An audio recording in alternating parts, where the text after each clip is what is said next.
Available literature shows that the development of sign language goes back to the time of Greek philosopher Socrates, who lived in 469 to 359 BC, who pondered how people could communicate if they were not having voice and tongue.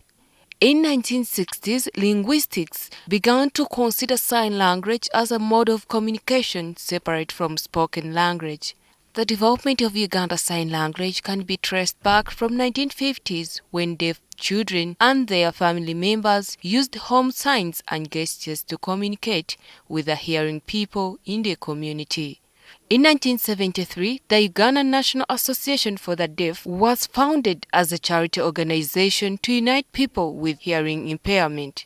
Uganda became the second country in the world to recognize this language in its constitution in 1995. In 1996, they elected the first parliamentarian with hearing impairment, Alex Ndezi, to represent people with disabilities. Experts say recognition of Uganda Sign Language elevates its status and the importance of the deaf community. It gives them motivation to open up and accept that we are deaf. This is our identity, and we have to sign language. And even the family members, it gives them an opportunity to learn sign language and talk to their children. So as we talk now, students in lower secondary can learn Ugandan Sign Language as any other subject in O level.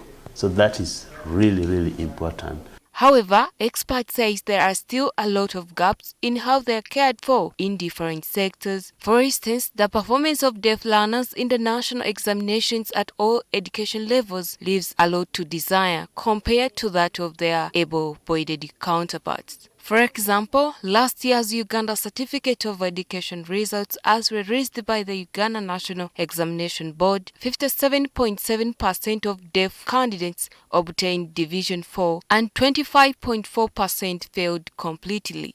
Experts have attributed this performance to several challenges, including inadequate and incompetent sign language instructors.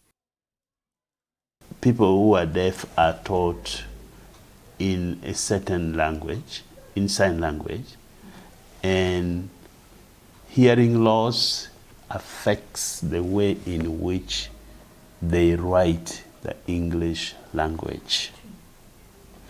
Now, the way in which they are graded does not necessarily take into account this difference. Our teachers, they don't know sign language. That consumes a very big percentage on why our children fail. In addition to the education sector, there are also concerns in the health sector. Oh, there are no interpreters. If I go to hospital, I have to pay the interpreter. I have to pay the medical bills, which monies we don't have as deaf persons. Experts are calling on government to increase funding for the disability sector to bring it up to par, while also developing a new policy to regulate the use of Uganda Sign Language. Uganda needs to assign money, more funds for us to train more sign language interpreters who will be deployed in schools, secondary schools all over the country.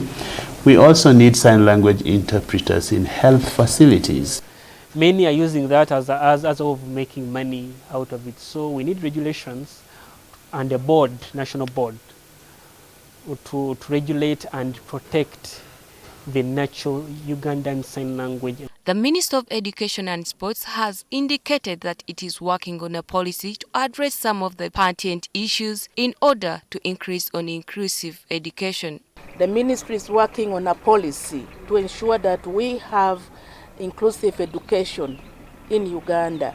According to the World Health Organization, over 5% of world's population have a hearing impairment, which is about 430 million people, with 34 of these being children. It is estimated that by the year 2050, nearly 2.5 billion people across the world are projected to have some degree of hearing loss, and at least 700 million will require hearing rehabilitation. Dorothy Najita, NTV Tonight.